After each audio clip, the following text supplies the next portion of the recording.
There were 7 head coaches in college football headed into their 7th through 9th years at their respective teams this season, so let's go through and give out grades to each of them based on how they've done in their entire tenure. We'll start with Mike Locksley, who gets a D+. Maryland is in a difficult position in a deep Big Ten, and they had several successful seasons, a couple 8-win seasons in a row. However, things have kind of tapered off recently. The consistency hasn't been there as well. They definitely need to turn things around. He's absolutely on the hot seat.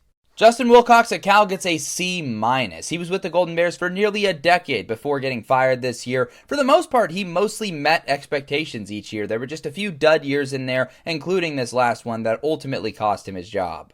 Thomas Hammock at NIU gets a B-. He's most well known for being the guy that orchestrated the upset over Notre Dame. They also had a MAC title in one of his first couple of seasons there. There have been some really high highs, but there have also been some low lows, including a winless 2020 season, and this last year was pretty disappointing. Chris Klieman at Kansas State gets a B+. He actually just retired this offseason, but for the most part had a really great tenure with the Wildcats. He won a Big 12 title, had several great seasons. The only reason this one isn't pushing A territory is because there were a couple of years recently where they had high expectations. They were expected to contend for a conference title, and that just didn't really pan out.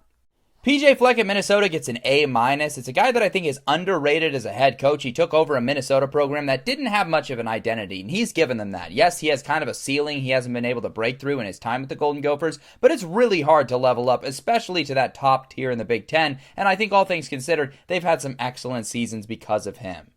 Tyson Helton at Western Kentucky gets an A. He has turned the Hilltoppers into a well-oiled machine and one of the most consistent teams in the group of 5. They've made a bowl game 7 straight years. That's every year he's been a head coach there. They've won 5 bowl games as well. The one knock you could have on him is that he hasn't broken through and won a conference title yet, but that's the only thing you could really hold against him. Finally, there's Ryan Day, who gets an A at Ohio State. He won a national title, which is simply extremely difficult to do. There's a reason there are so few head coaches that are active in college football with national titles. What makes this grade even more remarkable is that it's not an A+ considering that, and that would be for a few factors like losing to Michigan a couple of years in a row, which was tough, and not being able to break through momentarily, but things have kind of clicked. Ohio State operating at a very high level as a program.